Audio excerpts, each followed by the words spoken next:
All right, we are live. Good afternoon and welcome to the Skill Up Show. Every child is strong, every child is brave, and every child is smart.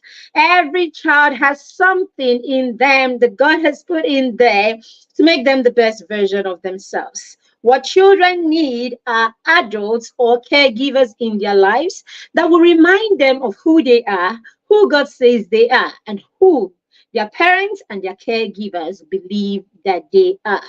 Welcome to the Skill Up Show. Once again, my name is Marybeth Chima, and I am the founder of the Parenting Through Mentorship Academy and PTM Resources. And of course, the proud matron of the Mastermind Circle, a peer mentorship and accountability group that we run for young children and preteens, because we believe that when children are pointed to see what it is that they have within them, when they are pointed to see what they are capable of, then children begin to believe. And once you believe, then you are willing to tap in and meet the giant that is within you. This is why we formed or we started the Mastermind Circle, so that we can bring more children to this realization and we can put more and more children on the path towards finding out who they are, believing in who they are, and becoming everything that God has created them to be. Today, we will be talking about how we can identify when our young children and preteens are struggling, right, with their self-esteem. Now, when we do this, how do we help them? These are the things that we're going to be looking at today. I wrote a post earlier today and I said, a lot of times our children have a lot of emotions that they are dealing with, and these emotions will show up in the way they carry themselves, in the way they believe in themselves, and of course in the way that they, in the premium that they place on themselves and allow themselves to be treated by other people. Now, if your child does not have a connection with you, or if the child has not been taught, or the child has not been brought to that place where they can express or they can identify what they are going through themselves, or they know how to name the emotions or the things that they are going through, you as the parent may not even know that the child is dealing with this, especially if you are a parent who isn't present. And when I say present, I mean really present, not just being in their life, but really present for them, or present in their life emotionally, physically, and in many other ways. All right. So I am going to rephrase what I said before. All right. Every child needs that parent. Every child needs that caregiver, at least one adult in their life, and better still, if they have two or more, who can say to them, sweetheart, you are braver than you believe, you are stronger than you seem, and you are smarter than you think. I believe this. And the more the child hears this, directly or indirectly, the more the child begins to believe in themselves, the more the child begins to trust in their own ability, and the more the child is willing to do everything within their power to express this or to manifest this in the physical. I also said here that the size of a child's esteem is directly linked to the size of the love, the size of the connection, and the size of the assurance that comes from home. Let me take that again. If you are joining us anyway, if you're here with me, please don't just be in the background. Say something in the comments. All right, say something in the comments so that I know that I've got company. All right, if you are on Facebook, I'm sure you have a friend or you have a loved one who has young children and preteens that need to be here. Why don't you go ahead and tag them on the stream right now so that they can be a part of the conversation right now? If you are on YouTube and you have not subscribed to our channel yet, what are you waiting for? Why don't you go ahead and subscribe to the YouTube channel? We have so much that we're doing, so much knowledge and so much wisdom and nuggets and all tools, strategies that we bring in here daily and weekly in this show, and you don't want to miss any of this. So why don't you go ahead and subscribe, and remember to click the notification button so every time we go live you are notified. All right, and of course share with your friends if you are learning and everyone in your tribe isn't learning, then your children will likely still be jeopardized, right? Or your journey and all the efforts that you are making may still, suffer. So if you are learning and you are becoming, then invite everyone in your tribe to also learn and be in this, on the journey with you. It makes it easier, it makes it seamless, and it makes it, easy to raise a child in, you know how they say, it still takes a village to raise a child. If you still want to raise your child in that village, then create your village by inviting your friends and your loved ones to learn the same things that you are learning.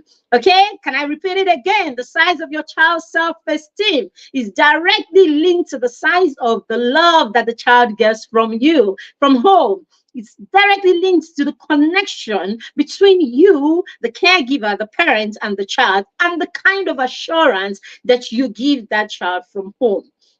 Children who have a secure attachment, okay, I'm sure you have heard of this attachment theory, the one that says that children who have a secure attachment are children who know, who believe, and who trust that their caregivers, their parents, will always be there for them no matter what. And this is not about, it's my father or my mother and I know they'll be there. This is about the way that you have been present in the child's life, how you have shown up, how you have supported, how you have embraced and welcomed the child every time, whether the child has made a mistake or the child is doing well, how you have just made sure that you are present in their life in a way that makes the child know that no matter how many times I make mistakes or what kind of mistakes I make, there is one place where I would never be rejected. There is one place where I would always run back to and I will be welcomed. There is one place where I will be received first. And after that, I will be told what I could have done, or I would have a conversation afterwards. But for one thing, the child is sure that they will always have a place at home where they will be welcomed and embraced, no matter their mistakes. When you have raised or you have connected with your child like this, right from when they were zero, then you will help the child develop a secure attachment, an attachment that makes them continue to come back to you because they know that you are a constant in their lives. Are you still here? If you're here, let me see you in the comments. All right. If you are catching the replay, let me also see you in the comments. Let us know that you're catching the replay and where you are joining us from. And if this is your first time on the show, please let us know. Can you give me a second, please? I'll be right back. 1 second, please.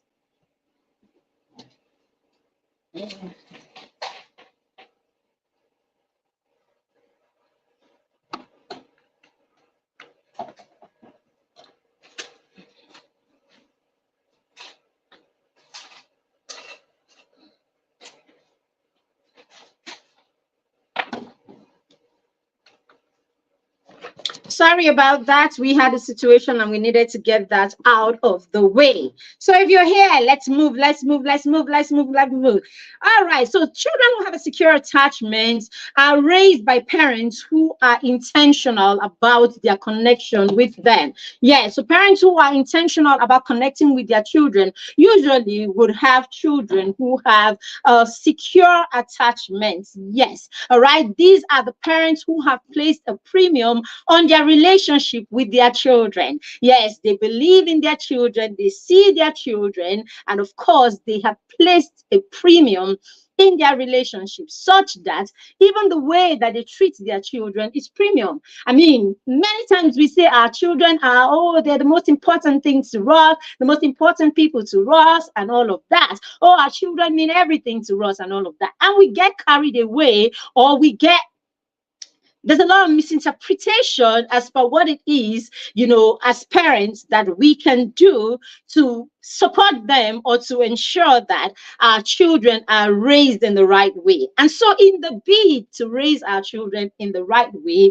we come up with all kinds of parenting styles and approaches that end up disconnecting us, okay? That end up creating a disconnection between us and our children. So you see all that love and good intention that we have for our children, the children end up not understanding it because we are not speaking the language of love that they understand. We are not speaking the language of attachment that they understand. So while you are speaking one thing and you are acting another thing, the child is confused, because with children, consistency is very key. With children, there are no gray areas. It is either white or it is black. So if you are going to, keep the child and not lose them, then you need to be intentional about your connection, so that no matter what it is that happens in your relationship, okay, whether you're correcting the child, whether you are supporting the child,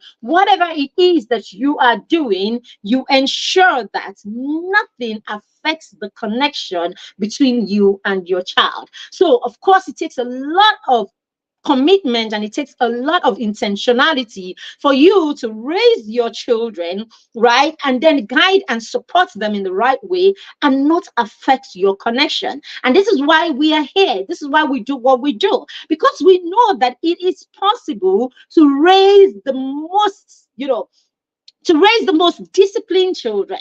It is possible to raise the most skilled children. It is possible to raise successful children without disconnecting or without destroying your relationship or your connection with that child. And this is what we prescribe to parents, because we know that there is a way. There is a way if more parents will commit to understanding that parenting can be learned. And the more you learn and the more you understand why your child acts the way that they act, and the more tools that you have and the more strategies that you have, the better your parenting, basically, and the better your approach to parenting your children in a way that it does not destroy your connection with your child. All right. Yep. So a rich self-esteem is actually built from connection. It's actually built from empathy and respect. So when you have a relationship as a parent with your child, and in that relationship, empathy is always seen. You employ empathy in your relationship, you of course respect your child, right? Because your child is an individual. It really doesn't matter how young they are. They may be 1, 5, 10, or 20, but they are full human beings with feelings, with perspective to everything. All right. And so as a parent, the first thing you want to do, or one of the first things you want to do, is model respect to your child by respecting the child. I hope we know by now that the best way of teaching, the best way of modeling, the best way of raising our children is by mirroring what it is that we want to see in their lives. We mirror it, and our children can look at us. Our children can watch us, and our children can mirror what it is that they have seen us do. So it is not in how many times we are screaming. It's not in how many knocks and how many kings that we are bragging about. It is not in all of those things that we're talking about. It is in the behavior that you are modeling. Remember, when children come to us, they come tabula rasa. They come without any programmed way of how to do things. So everything that they learn, how they act, what they do, the skill that they exhibit, in that they apply in the decisions that they make, are usually what they have learned from their environment and their parents. Your child's first environment is you. Your child's first environment is the environment in your home. And everything that has access to your child is everything that you have given access to your child. So in that home, the TV in your home, you bought and you kept there. You gave that whatever the content of that TV is, you give that access to your child. So it is signed and approved by you. The people in your home who are co-parenting with you are people that you give access to your home, to your territory, to your nation that is your home. And so the influence that they have on your child are influences that you have approved and you have accepted.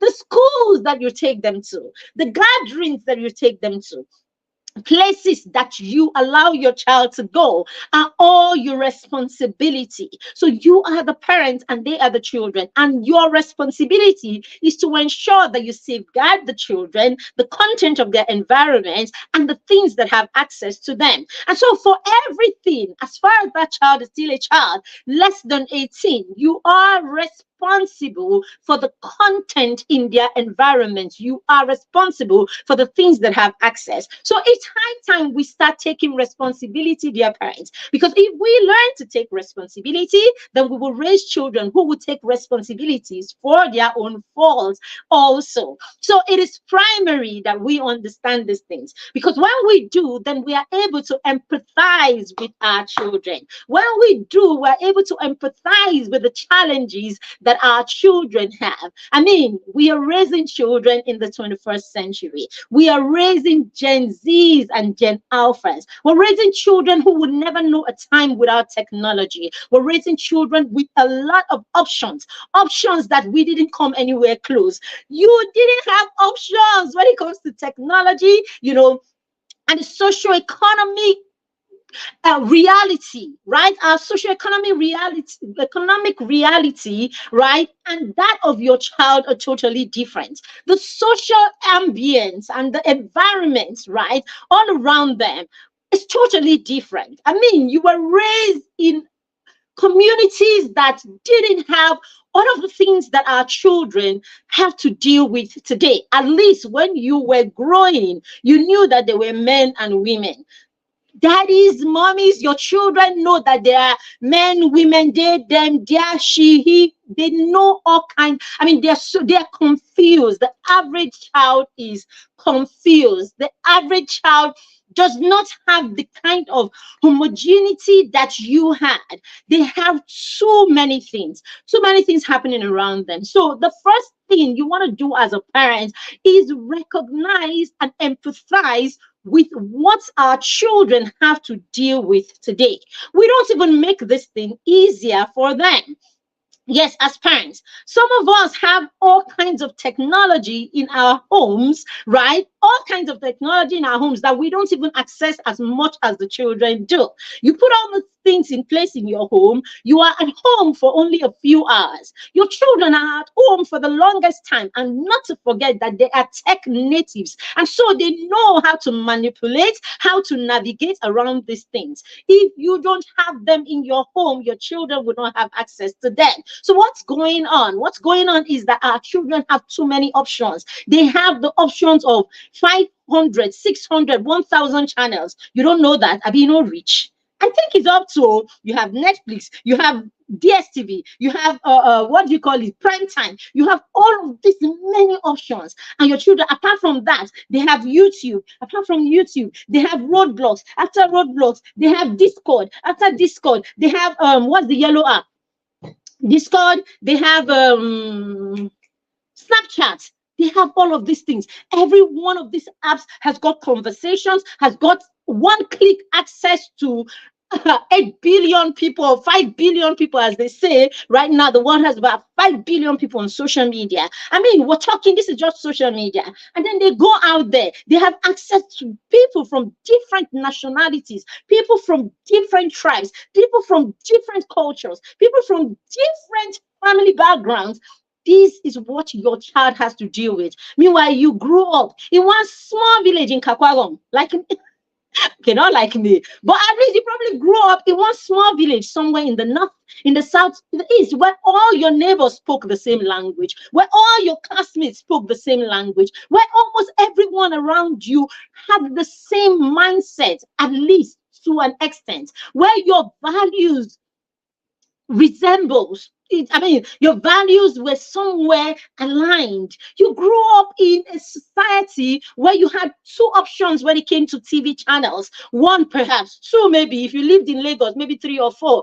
At the time, this is how you grew up. And you want to compare yourself with someone who's got all of these options. So do you know the kind of busyness that is going on in the mind of your 3-year-old, that you have given an iPad, has access to your phone, has access to the TV remote control, has access to all of these things? The children are busy. The children are confused. So how do they begin to make decisions? How do they begin to make the right choices with all of this confusion going on around them? Especially at a time where we are too busy, where you are too busy to hold their hands and say to them, this is what you do before you make choices. This is how to go about making choices. These are the boundaries and all of that. So when we call out to parents and we say, we need to be intentional enough to hold our children's hands, to pass them through processes, to pass them through boundaries, to help them, put them in a space where the boundaries that you create for them keeps them sane and keeps them safe.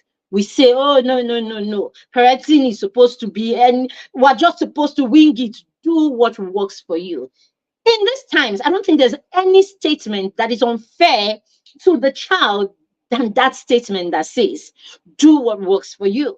Because what it simply means is that if the child's parents is some crazy person who believes that, let me not go there. All right. So basically, it means that we have left the future, the destiny of a whole human being in the hands of probably some Gen Z parent who feels that all that is about, life right now is getting the right partner, or getting an iPhone, dancing, twerking. So no wonder we see all the things that we see today. We see parents who hand bottles of beer to their children and tell them, drink, right? Because after all, we said, do what works for you. So when some of us who are older parents are the ones saying these kind of things, it's just really sad because we are not doing anything to help the next generation.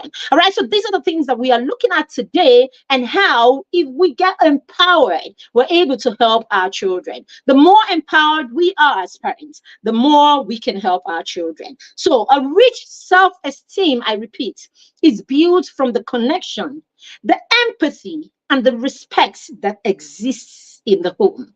The validation, the discipline, the rich values that are present in your home. Now, when all of us as parents begin to think this way, then we get to that point where we exclude judging our children and shaming our children in our homes. Then we are ready to raise children with the right kind of esteem, with rich self-esteem. Dear parents, shaming your child totally erodes the child of their self-esteem. Every time you shame a child, and I mean every single time you shame a child, every single time you leave the issue and you attack the human being, every single time you leave the trouble that is as a result of the lack of skill that the child has, and you turn and you attack the child, you are scratching, you are peeling off part of the child's self-esteem. It is said that you cannot demand of a child a skill that you have not taught the child. I repeat, dear parents, you can't demand of a child the outcome or the result of a skill that you have not taught the child. So if you haven't taught a child certain things, then you cannot insist that the child does that thing right. Because what is happening is that you are assuming that the child should know what you know as an adult. Because if you are empathetic, you will realize that you probably got into trouble with your own parents at that age on an issue that is probably even bigger than this at the time.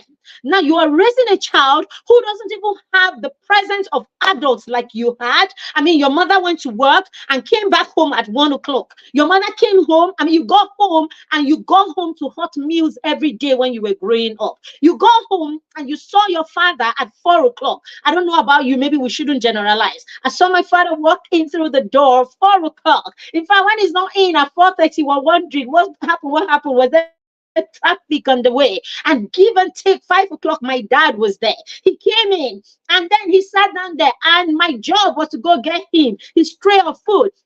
I brought the tray of food. I handed the tray of food to him, and then he handed me his newspaper. It was a routine. He is eating, and I am looking, and he's like, "Look there. Oh, that Delegiwa story. Look for it." And then I will flip. I will look at the Vanguard at the time, and then I will see the page, and I will flip, and then I will get to that page. I think it was it Tribune? I can't remember. Anyway, Tribune. I don't know which of them. Anyway, I will flip. And then I will get there and I will read him. As I'm reading, when I miss a word, he will be like, "Oh, that's not, I mean, this is how to pronounce it." And I will pronounce the word the right way. And then he finishes eating and leaves a piece of meat in the plate for me. Of course, that was always the motivation. So as I'm sitting there and I'm reading the newspaper, I know that meat's going to reach me at the end of the day. You know, that was us bonding.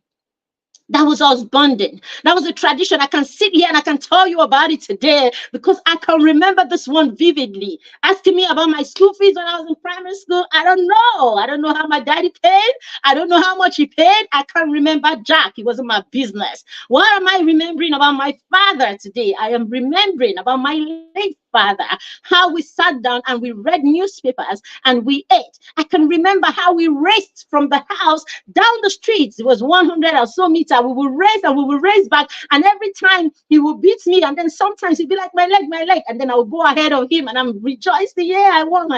And all of that. I remember him putting me over his head, on his shoulder. And we had to like race. He would race with my brothers with me on his shoulder. And sometimes he still gets to beat them. He was a soldier. You know, all of these things. This is it.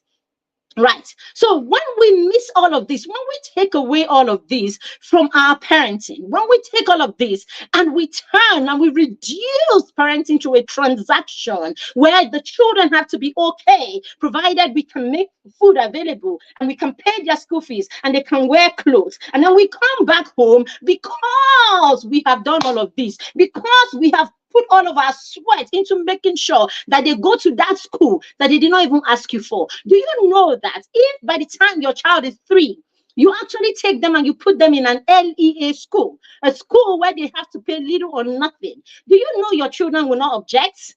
Yes, the places you take them are your issues. It's your standard. You are the one that needs to look a certain way. You are the one that needs to be in that place, okay? Or you are the one that has a vision that you are trying to achieve. So, dear parents, you taking your children to the kind of schools or giving them the kind of education that you choose or making available to them what you do is a choice, the one that you made because you are a mother, you are a father, you are a custodian, a co-creator with God. And because you want to do right, you want to carry the assignment that God has given to you.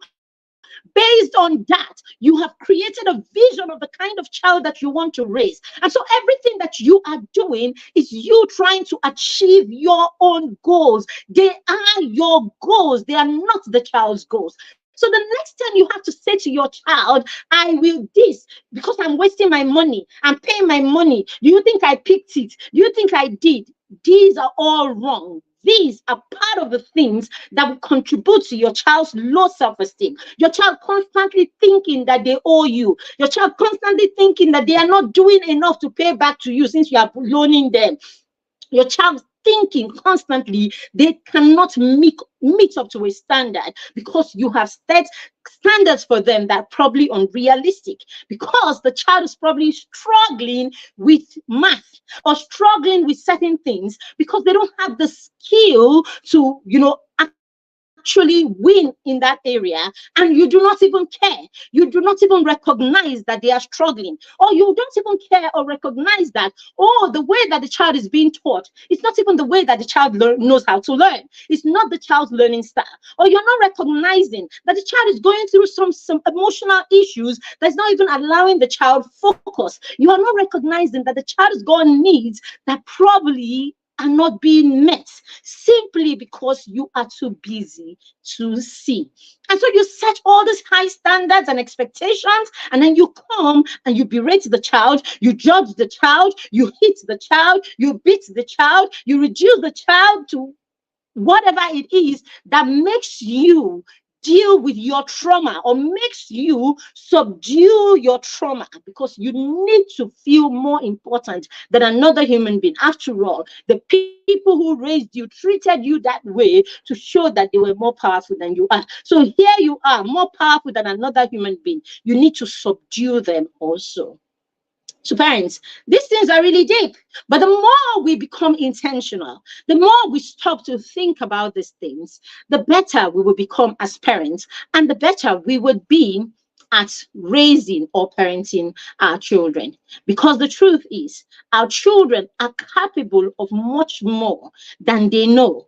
They are capable of much more than they know, and all they need is someone who can say to them, you can.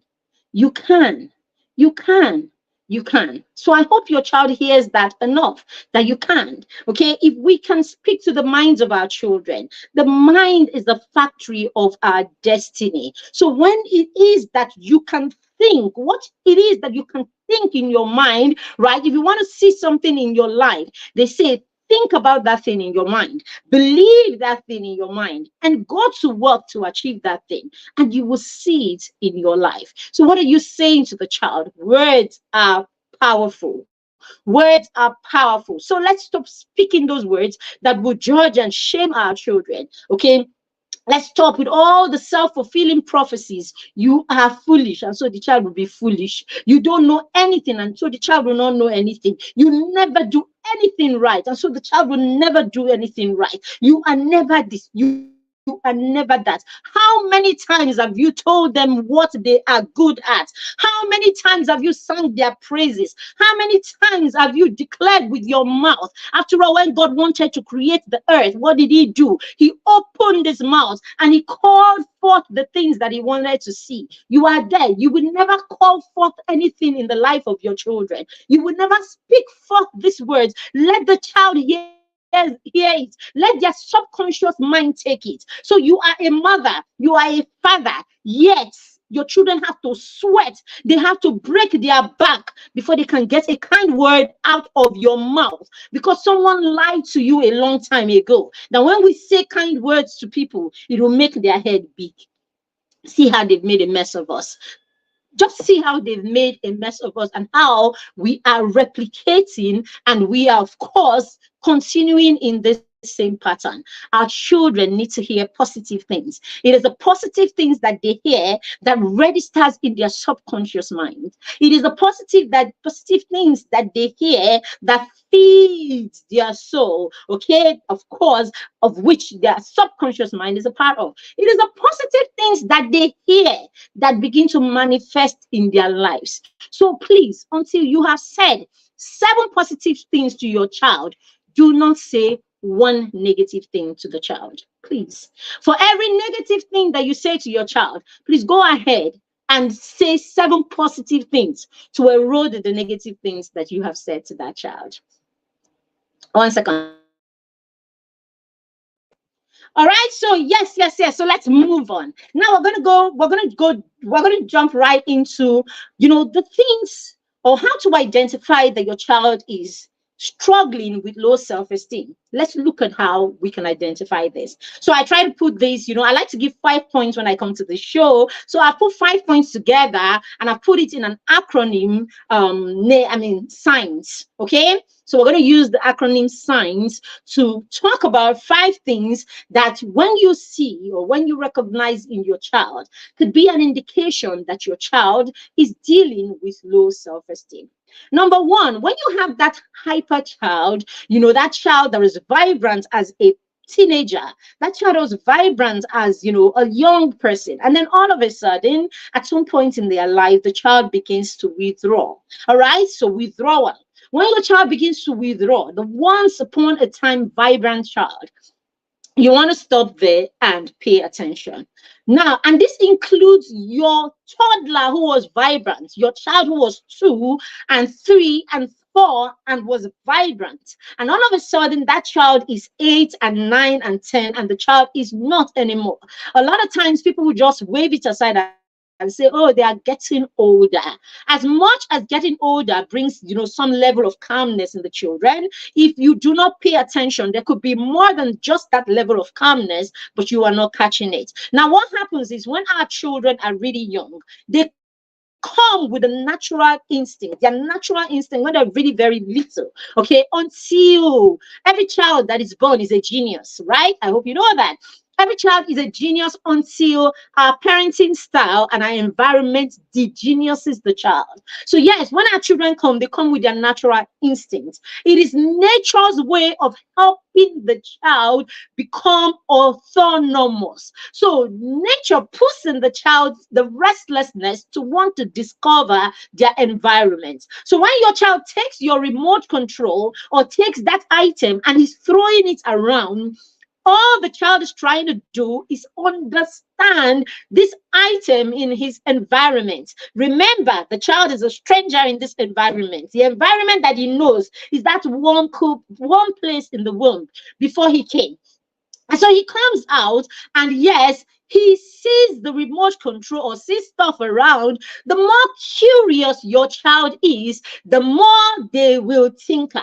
The more of the more of an of a kinesthetic learner that your child is, the more hands-on the child is in their learning style, the more restless, as we like to call it, the more active or energetic the child will be. So that child who is constantly taking things, jamming them together, throwing them around, tinkering with them, is that child that is probably most likely, okay, kinesthetic in the way that they learn. But all that the child is trying to do is the child is trying to understand the things in his environment. The child is curious. So it is safe to say at this point that all of our children were born to be inventors, right? We were all born to be inventors and innovators. Our natural instincts are supposed to lead us to invent things and to innovate things, because by discovering the things or the problems in our environment, because we have been able to examine them, then we're able to create, we're able to infer and create things that can solve the problems. So the more you allow your child to interact and understand their environment, the more creative the child is. So that's why you see in this part of the world, in Africa, that's why you see, as smart as we are, as bookworm as we are, they say, oh, when Nigerians go abroad, have you seen them? When we go abroad, we get distinction and all of that. Yes, it's our work. Our work is to get distinction, because our work is to pack everything into our brain, because our natural instinct to create has been destroyed right from when we were 0 to 1 and 2 years old, because that was the time that you were being slapped for jumping. You were being insulted for breaking, and all of that, because at that time, everything that you touched was a problem, because our parents didn't even put in our environment the things that we could play with, the things that could allow us be children. So you see that phrase, let children be children. The average African parent does not even understand what it is. The only time they know it is when they want to allow the child watch TV till forever, or when they want to allow children eat food that will destroy them. Okay, so you buy them boxes of pizza. Just let children be children. You give them tablets. Adegi, let children be children. Their friends have, let children be children. No, that's not what that's not where it's supposed to be used. Phrase is, oh, children are children. They need to play. So take them to the field, take them to the place out there, take them to nature, take them outdoor, go for nature walks with them, go to the park with them, buy them things that they can tinker with, go to the what do you call it, thrift market, go to Panteka, go to those kind of places, buy the remote control that is useless, put these things in their environment, stimulate their environment, give them the opportunity to tinker with things, keep the ones that are precious far away from them, or teach them how to stay away from those ones, and then replace it with the ones that they can play with. When you do this, you leave their creativity and you keep their creativity alive. So that way, children continue to discover and they continue to do all of this. Now, if that creativity is not hindered, we are not shouting, we are not beating, we are not punishing them for every time they make mistakes. Because that's the other thing. We punish children for every mistake that they make. So invariably, we are teaching them, you see, in this life, mistakes are not allowed. So that's why we don't want to try. Our young people, we do not want to try. All of us, we don't want to try. So running businesses is a problem because nobody wants to fail. So that's why our natural instinct to be entrepreneurs is not there. We are all chasing jobs that we just need to sit down in the place, talk, people agree, and then they give us money. We're all chasing jobs that we just need to show up and we sit down and then we work and whatever happens, they pay us. Okay? Because don't ask me how about those who are, because we would not begin to count them compared to the ratio. You would have begin to look at the ratio compared to the number of us. So but basically what we're trying to say is the less we are allowed to explore, the less we're allowed to make mistakes, the less we're allowed to connect with our environment, the less we are creative. And this is how natural instincts have been destroyed in children over and over again and all of that. So now, by the time this child becomes older, what you see is the child is afraid to fail, or the child is afraid to make mistakes, or the child is afraid to get into trouble. So somewhere his subconscious mind is constantly saying to him, just rest your case and stay in one place. You know, the last time that you did this, or the last time that you went there, or the last time that you did that, you know what happened. You got punished, you got beaten, So your subconscious mind's job is to keep you safe, right? There's a part of your brain whose job is to keep you safe. And so it continues to remind you, stay in your spot or stay in your place so that you don't get into trouble. And so you see that withdrawal. They begin to stay in their lane or on their lane so that they don't get into trouble. So that natural instinct, that thing that is the person's temperament, is beginning to go away. So there are a lot of people who are introverted today who are naturally extroverts. There are a lot of people who are extroverted that because of the experiences and the things in our environment, the way we are parented, we have taken a different persona from our real personality. So there are a lot of us who are living the lives that we were not born to be, or who are living less than we were born to be. And this, of course, most of it is as a result of the people who parented us. So when you see your child beginning to withdraw and all of that, you want to stop and ask yourself, what is going on? All right. So this happened I'll share a bit of my experience with my son. So our son, vibrant, everywhere and all of that. And then by the time I was about 6 and all of that, I realized he didn't want to go on stage or do anything in school. So every time there is a gathering, every time there's a party, he didn't want to dance. Every time there's anything, he didn't want to partake. He just wanted to just sit down, and all of that. Was he doing well in school? Absolutely well. Was he doing great in other things? Yes. Is he a chatterbox when he's at home? Oh my goodness. At home, he's like, papa. In school, was anything stopping him from doing his schoolwork and all of that? No, he didn't have to interact with too many people when he was doing his schoolwork, so that was good. But now, when you now bring him and tell him, come and stay on stage or come and do anything, he didn't want to. And so I was wondering, at home, why would he want to? And it's fine at home. But every time he is with other people, he doesn't want to. And so we started looking at it closely, and all of that. And with knowledge and with time, I came to realize at the time we didn't know as much as we know now. So he got into trouble a lot because he's that jumpy kind of child that wanted to touch and do everything, and he was all over the place. So it was a lot of stop it, don't do that, don't go there, and a little knock here, a little shouts there, and all of that. And so by the time he was older, right, he had lost a lot of those natural, instincts, to just be, everywhere and all of that. So it was manifesting as him withdrawing from social connections, with other people, and he wanted to be safe. And so one day his teacher said to me, he was watching the kids playing in the playground, right? They were actually doing a club activities, and he was in his classroom and he was looking. And then some of the kids were fighting taekwondo, and After a while, without even thinking about it, he just spoke out and said, wow, this is very dangerous. Like, this is a dangerous sport. Something like that. And so the teacher, when I came, the teacher told me, and we laughed about it. But I started thinking about it, and I realized our son didn't want anything to do with you. Don't ruffle me, don't touch me, don't hit me, don't push me, don't nothing. He didn't want any combat. He just didn't want anybody's trouble. Day your day, let me day my day, and all of that.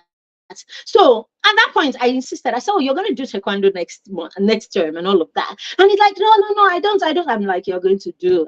Nobody's dying and all of that." But because we're able to stay in that sport and recognize some of the things that he was having to deal with, right? We're able to help him gradually. I don't want to tell you how long it took to begin to overturn, or change some of those things, right? So some of the simple things that we do as parents, we don't know, right? They cause damages in our children that we do not recognize, because the children themselves do not know that this is what it is that is causing it. And some of us will never know these things. And so our children will grow with certain persona. Our children will grow with certain lifestyles, certain behaviors. And we think that, this is who they are. No, sometimes this will manifest, this will actually manifest even in our children's sexual activities and preferences and all of that. Do you know how many young men have turned into people who want to conquer in their relationships? And you know how many young girls have had to get their self-esteem from being with multiple men? Like, you were raised in a home, or you grew up in a home where somehow you were not validated. You grew up in a home where somehow you were not healed for certain things. You grew up in a home where love was not expressive, or there was no there wasn't love expression. What's it called? What's that whole showing of love? What is it called? Words fail me. There wasn't an expression, open expression of love and all of that. And then your daughter goes out, and there is this boy somewhere that is there openly expressing, saying to her, "You are beautiful." Daddy's never said that, right? Daddy's never said you're beautiful. And there's a boy out there constantly saying to her, "You are beautiful, you are this, you are that." You know there is a tendency that the child, because that need was never met at home by their father, the child is looking for someone to fill that space. Because as human beings, we were all created to have love, and all of this. We're created to live in communities, to be loved, to be embraced, we're created for compassion and all of that, right? And so when we don't get this, there is something inside of us that still hungers for this need, until we get to the point where our coping mechanism gets to the point where you blot out that part of you that needs this, and then you become a cold person, because this is how you get to survive, but this is how you get to go through life without a need, and you don't even know this is what is happening to you. So there are a lot of women that became cold. They are jumping from one man to the other because, hey, deep down there, that feeling all day again is been destroyed. It doesn't exist. Same thing with our men. There are boys who have had to conquer one girl and conquer the next girl. So it became a thing, right, that they want multiple. They cannot do without multiple relationships. They just need to conquer and conquer and conquer and conquer. Go back. It's from home. It's from home, and that lack of, compassion and expression and love and tenderness from home. We don't want to see these things, but a lot of times these are the issues. All right. So when your child is suddenly withdrawing, you want to go back and check what could be the issue. Okay. The other one is inability to handle criticism. When you meet a man, a woman who does not like being criticized in any way, the moment you open your mouth and you say, "Oh, this," their claws will come out ready to scratch and ready to fight, because these kind of people have been criticized their entire life. They were criticized by their parents. They were criticized from home. They were judged at every turn and every twist. Everything they did was criticized, or most of what they did were criticized. Everything time they were wrong, nobody let it pass. Because of this constant criticism, the child becomes a critic of them. Become a critic of himself also. We'll get to that. But a lot of times, even when the child finds himself with people who are genuinely concerned about them, even when the child finds themselves with people who genuinely want to support them, the moment you open your mouth to try and say to them, this thing you are doing is, no, they will come for you, because it feels the only thing that the subconscious mind tells them, remember, this one is like my father, this one is like my mother.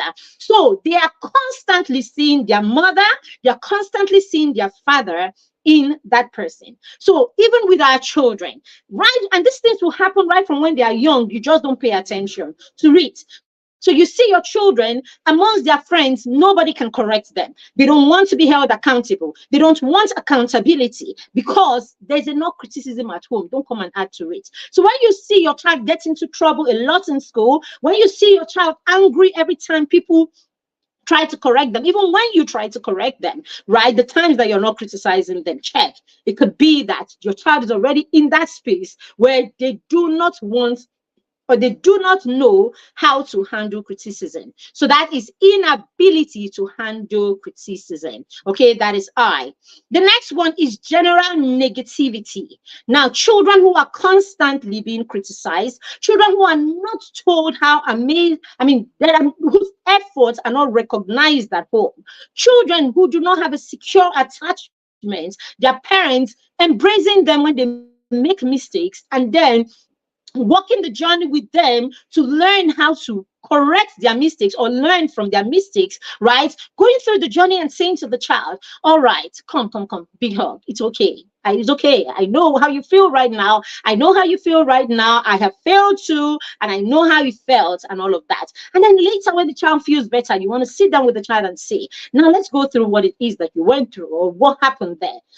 Is there a way that you think you could have done this thing differently? Let the child profile the solution for themselves. Let the child say how it is that they could have done this differently. And then when the child does it, now you have had the child go through a process to see a better way to do this. And then they can apply this the next time they have this same kind of situation. What you have done is you have empowered the child as opposed to beating the child, yelling at the child, doing all of this. I saw a video the other day, you know how these people do their skits and do all kinds of things, and a child had just fallen, and in fact the person was saying, oh, see how white people deal with their children, and the mother was saying, oh, get off that thing, don't do that, and then the child falls and the mother runs and the mother is like, are you okay? The mother is trying to like make sure the child is okay, which is what you should do as a human being, right? In your office, that boss that is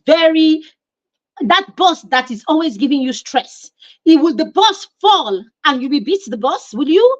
You will still go and you will still show, even if it's pretend compassion, you will still show pretend compassion to the boss, because you are supposed to act as a human being, as a civilized human being. But when you come home, because you have power over the child at home, something in your head, your trauma in our heads, tell us that when we go and beat someone who is already suffering for something they've done wrong, they already have their punishment for something they've done wrong. You think you should give them punishment times 2, and somewhere at the back of your mind you are teaching. Like that fall couldn't have taught the child if there was any lesson to teach. So you see, when we do these things, so what we have done is we can be human with the boss. We can be human outside. But no, when we come home, we are not human. We throw being human because these people are beneath us and we can act inhumane towards them. So you see now, parents, these are the issues. All right. So generally that. All right. So when we raise children like this, we now have children who are negative. All right, generally negative. They are constantly judging other people. They are constantly talking down on their efforts. So that's why you even see somebody and you'll be like, oh, nice shirt. Oh, this shirt is not this shirt that I bought 200 naira. If you bought it 200, we said it is nice. Accept it is nice. Oh, thank you. Oh, nice. Now enjoy. Do you understand? So we raise children who become generally negative. Some of us are like that ourselves. All right. So our children become generally negative. You see a child, a friend, or someone, a classmate is doing well or has done something well, and everybody is excited for the person. And then this one comes to pick the one thing. You see it on social media now, how something will happen and everybody is hailing or everybody is rejoicing, and one killjoy will just come from nowhere. Nowhere and come and say, Peggy, those children that are talking like that, isn't that because they just, who asked you? Do you understand? So these are the issues when we cannot stay in the place where people are being celebrated, because we were hardly celebrated. For every time we were candidates for celebration, our parents reduced our efforts and they only saw our mistakes. So because of that, they don't catch you doing good, but they caught you doing bad all the time. And so because of that, you cannot allow people enjoy a moment of joy or a moment of healing, because it is not in you. All right. So generally, this should, and it's not just with these people, with themselves, they can be negative also. All right. The next one is they need constant reassurance. And they need constant reassurance. You cannot believe in your own ability. You will do something, you will ask, you will have to ask people and ask people, right? You don't think you are enough. You will do something everybody is saying is great. Meanwhile, your eyes are still looking at the next person. Somehow, maybe the person's own is better than my own. We have taught the children, you are enough. You are enough. Whatever it is that you do is enough. I remember one of those competitions in school. We had the kids had done. I can't remember which of them. By the time we worked with our son, he got to the stage, joining competitions and things like that. It was part of how we were going to help him come out of that thing of him withdrawing. So we had a pact, we had a conversation, and we decided for every time there's a need to volunteer, you will volunteer. Every time there is something to show up for, you will show up, because it is when you practice. Okay, he agreed. It's when you practice that you become used to these things and it becomes nothing to you. All right, it becomes easy peasy. And so when there's a speech competition, he's there. When there is a public speaking competition, he's there. When there is declamation, whatever contest there is, we don't just allow him decide, I don't want to be or I want to be. No, we work towards it. And if he gets the chance to participate, then he participates. So one of those times he had done and he had failed, right? He failed, I mean, he came up the competition early, right? Or he was among the first 4 or something like that. He didn't make the top 3, so after that, I went to class. When we were about to leave, I went to class to get him, and a couple of his classmates, or a number of his classmates, were crying and all of that. My son is not quick to tears like that, but I found him there and he was actually crying also. All right, so when we got into the car, he gave me a big hug. Oh, it's okay, I know failure, I've been there, I failed too, and it can be really hurtful, it can be really painful, so I allowed him have that moment and all of that. Now after the moment, later we go home, he had forgotten about it. So I asked him later, why were you crying? Why were you crying? And he's like, yeah, I was crying because I didn't win. But I'm like, but some other person won. He said, yes. And so were you crying because you didn't think that person deserved to win? And he's like, I don't know. I said, okay. We will win some and we will lose some. We will put our efforts to, doing the best that we can. All right. All that matters is that you have put everything and you have done your best. And I'm here. I saw you do a lot. I saw you, do your thing and you did your best, at it. And that should be where your solace or your comfort comes from. The fact that you have done, your best at that time, right? So it means that you probably need to learn more skills. You need to learn more strategies, okay, to do better at that thing. So you will start by going to the person or the people who won and asking them or learning from them what it is that they know or what it is that they did. Now, when you know this, it means that you can now work to become better at that thing. But no, you deserve to win and they also deserve to win. And if this time they became the winners, then go and embrace them and rejoice with them, because they deserve to win also. So we need to get children to that point where they can celebrate other people and they can see themselves as, okay, there is still more work to be done. And so put themselves in that place where they do more work. So that's why I usually will have problems with schools, that the competition is so high, that, I mean, I remember someone saying to me, oh, you think that your child is brilliant, but when you come to this school, your child will have 96 and he will be number 30. So I turned to the person and said, he has 96 and he's number 30. Who cares about being number 30 or number 100? He has 96 and 96 is good A. Why do you have to make him feel bad about his 96? Why is he up for conversation? Why is it up for a conversation? So this is what we do, especially in this part of the world. That's why you go to offices and you see people, instead of working as a team and celebrating one another, there is a constant air of competition, a constant air of, meanness, and everybody thinking they're the ones who deserve everything and nobody else does. So we need to be careful about these things, dear parents, okay, so that we are raising children who are okay, who are okay with their efforts, okay, who do not need to be validated. Some of us have struggled, with these things, and it comes from the expectations that people at home have from us, when they have not empathized with us and have not allowed us to grow on our journey, right? Grow on our journey through self-motivation. The child is not even in that space of motivation. So you bring a lesson teacher, you bring this one, they drag them here, drag them there, drag them there. The child is not intrinsically motivated. So what the child will do, he will continue to try and struggle and struggle. It has not reached the point where his mind has embraced it. His mind has embraced it, and then he understands the why and has reached the point where he wants it as much as you want it. When they get to that point, self-motivation takes the front stage and the child begins to lead themselves. This is what we do with the children in the mastermind circle, our pair mentorship and accountability group. We bring them to the point encouragingly, nicely, calmly, walking with them through their journey. Zero shaming. In the mastermind, we have a zero shaming policy. We reach out to you, we follow up with you, because our goal is to raise children who can believe, who can trust, and who can become self-motivated, such that they begin to drive themselves because they understand the why behind the drive.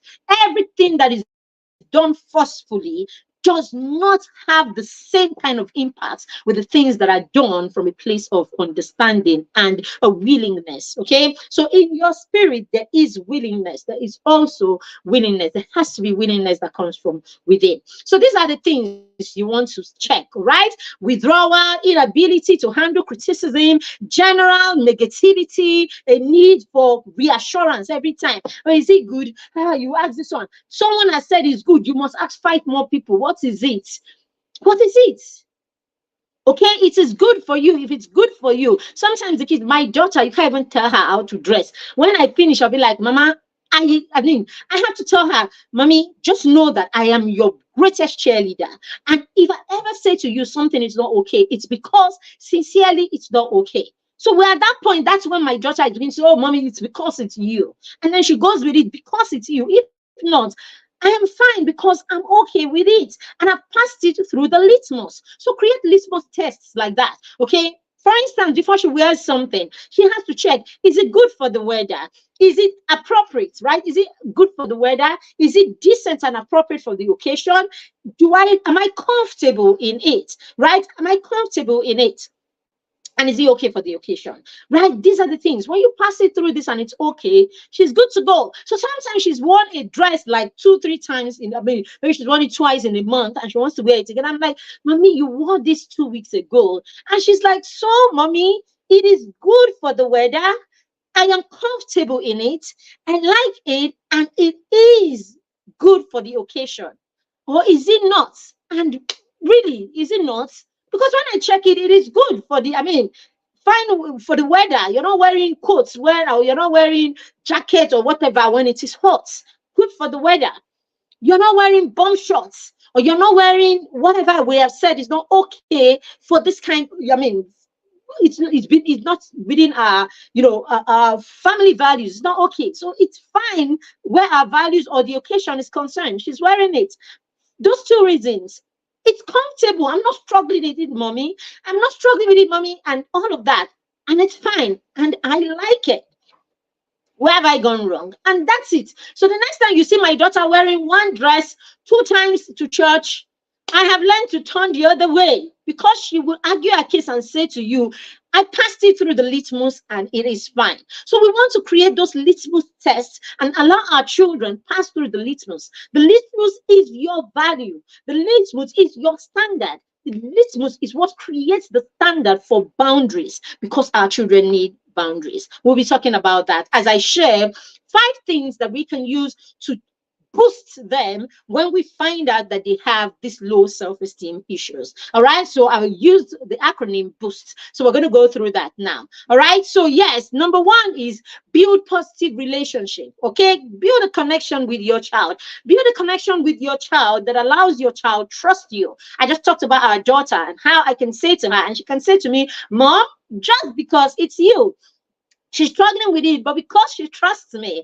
because she knows that I'm not out there to manipulate her, she knows that it's not about just obeying me. We have built a connection that she would do it out of a place of honor. So that's it. Build a connection with your child.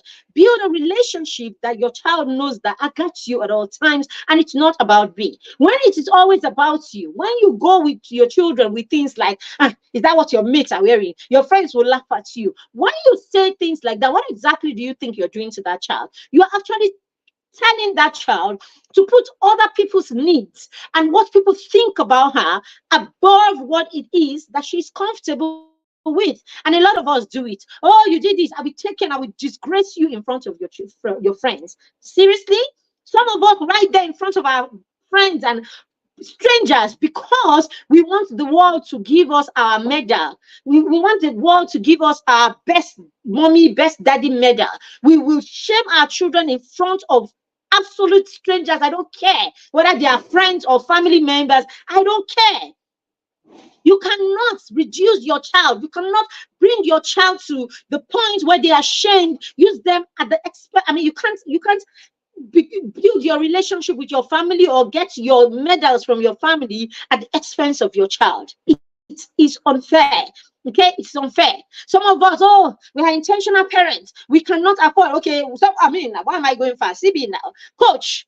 So because I'm coach, my child cannot now live their authentic life and make mistake like every other child, because I need to look a certain way. I don't care. I don't care, right? So we will do what we have to do. When children make mistakes, we will approach them as mistakes, and we will go back home to the drawing board and we will say to them. I remember one occasion when someone said to me, we were talking, I can't remember what we're talking about, but we're looking at standards and all of that. And then the person said to me, oh, you're saying, but your child came out and he greeted this person and didn't greet me. And she said, and I'm like, did I tell you my child is a parent coach? I am the parent coach, isn't it? Oh, she even greeted someone. Have you thought that, okay, maybe she didn't even see you, or maybe the child just got carried away with this first person that they're excited to see and forgot that, you were also there. It could be anything. Don't we even do it? Do you not meet a friend and you get carried away, and the next thing the other person is like, you just say another person that you, and they pass and you're like, oh my goodness, I forgot. These things happen. Why are you being overly critical with this child? The child is the child. I am the parent coach. So some of us will have to learn this. Stop trying to project who you are, what it is that you are, how you want the world to see you in your children. All right? Before you leave there, if you disgrace me, I will show.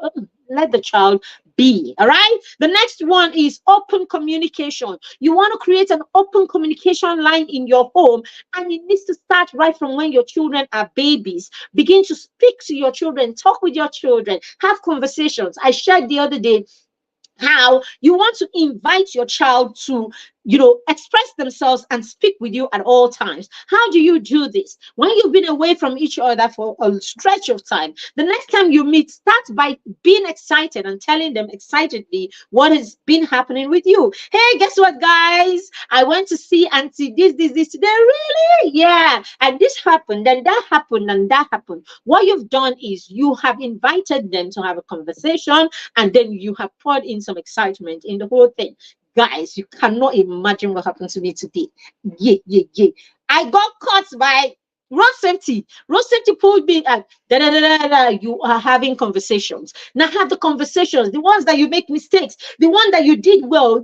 Be real to your children. When you are real to them, then they will come with you with their gist and their messages and whatever it is, for the times that they fail and the times that they are right. It is when we continue to show our children or try to act like we are never wrong with our children. That's when our children begin to hide the negative things that they know we will not be happy about. So some of us, all that we hear from our children are the things that they do right. We don't ever hear the negative ones. And that's because you're constantly judging them and you are constantly acting like you know the sheets. You're constantly acting like you don't do anything wrong. You are always in the right. So of course, they will create a persona of someone that is also right. So you end up not knowing your child just because you have raised them so. The other one is create opportunity for them to succeed. Yes. Do you know that when your child wakes up in the morning and the first thing they do after easing themselves, they come back and they make their bed? Do you know that alone is a first activity to win in a day? So in the mastermind, we make the children understand that you get up in the morning and you make your bed first thing. It is an opportunity to start the day winning. Do you know when you do something, when children do something and they win from it, it actually will boost their self-esteem. It is when you win that you become a champion. So I said this in the class earlier on today. It doesn't matter how many affirmations. In the affirmation, you tell them you're a giant, you're a champion, and all of that. Yes, they now believe they have the ability to be champions. Until they do and they begin to win, it is not authentic and they do not have the champion's experience. So you need to create opportunities for your children to win so that your children will have the champions and experience. And that thing that wells in when you win will well in all the hormones that pumps when you win and when you succeed. The children recognize it and they know what it feels like. And for every time that is there, there is a level of self-esteem that the child builds, and your child with a rich self-esteem when they go out will be confident. Confident people are people who have a good sense of who they are. They are people who believe in themselves, who believe in their ability. They are people with rich self-esteem. It's when you have a rich self-esteem that you are confident when you're outside. Because what is confidence? Confidence is I know that I know that I know that I can stand there and I can talk to you because I have what it is to talk to you. I know that I know that I know that I can do this thing. So it's confidence that says, bring it on. I can take it on. Why? Because I have taken this thing on or something like this on before, or because I know that I've done something that is close, or I've taken on something that is bigger than this. So this one a small thing. That is confidence. Okay, so that's it. And confidence is not because your child, when you see your child that quarrels and fights with everybody and all of that, you say he's confident. That's not confidence. So a lot of time that is low self-esteem that is trying to get attention, because the child cannot win. The child cannot excel and get the attention. We do destructive things to try and get attention. It's coming from a place of low self-esteem. So we need to identify and separate these things. The next one is, okay, so all this opportunity, let your child play sports, basically. Let them do sports, let them go to competitions, raise them with everything that they need to be excellent. So when you are excellent, then you are able to win, because it means that you will stand out and you'll be exceptional in the things that you do. Teach your children how to sew. Teach your children how to build things. Teach your children how to do Lego. Let them build something and see it come alive from scratch. Teach your children, buy puzzles at home. Let your children fix the puzzle. They saw them as tiny little pieces and they're able to piece them together and they're able to create something. All of this. The same feeling that Albert Einstein had is the same. The one that Michelangelo had is the same. The one that Mozart had when he played those pieces is the same that your 1 year old or your 2 or 5 year old will have when they put that puzzle together. It is the same hormone that will be released in their system. So it's the same feeling. So teach your children how to experience winning. Okay, by creating opportunities like this. The next one is set realistic goals. That's what we do with them in the mastermind. We get them to set their own goals. We help them create plans to achieve those goals. And then we give them accountability. We follow through to ensure, because we know that when they achieve these goals, they will get a sense of satisfaction, a sense of self, right? A sense of satisfaction, self-assurance, self-awareness, self-everything, self-reliance. I can rely on myself to start and finish. I can rely on myself to do this. With all of this is how their self-esteem is raised in many notches. And this is how they become more and more confident. So if you have that child that is withdrawn, doesn't want to talk, doesn't want to say, teach, give them opportunity to win, and as they win, they will become. Have you seen a child who moves to a new environment? He moves to a new environment, a new school, a new place, and simply because he probably plays good basketball, that becomes the anchor point for them to make friends, because all they need to do is get into that court, win the game, and before that, people that ordinarily won't talk to them will walk up to them. Oh, good, what's up, good. The teammates, first of all, begin to embrace them very fast, as opposed to the child who just folds his hand and moves around the playground every day. There is nothing that pulls people to you. Do you understand? So these things are very key. All right. The next one is set realistic goal. We already talked about that. And then the last one is teach them self-compassion. Let your child be compassionate towards themselves. If you are not loving yourself, if you are not kind to yourself, if you are not, and I'm not saying being selfish, I'm saying telling yourself it's okay to be wrong sometimes or to fail sometimes, and then getting up and trying, accepting that you failed, accepting that you are wrong, accepting that it's your responsibility. Raise children who can accept, first of all. When they accept, then it shows that they are compassionate towards themselves. They accept that they've done this thing, and then they're able to find it in their heart to forgive themselves and to try again. So when you have that child, I don't want to do anymore, it's because the child is not compassionate towards himself. He cannot forgive himself. So you see that child, to forgive another person is going to be trouble. Just go and spoil that child's toy, you will see trouble. A child that cannot even forgive himself for doing wrong and then move on by trying again, that if you step on them, you will see trouble. So you see, this is how we raise men and women who are deeply unforgiving. Children who were judged by the so-called strict parents are the most unforgiving people that you will meet in this life. It's because they've been overly judged over the years. You don't want to be that parent, and you don't want to be the parent who is the reason why your child has got low self-esteem, because 99 out of the time, children who have low self-esteem were created at home. Thank you very much, parents. If your children are not reading books, what are they doing? And if they don't have my books, where are you in this planet?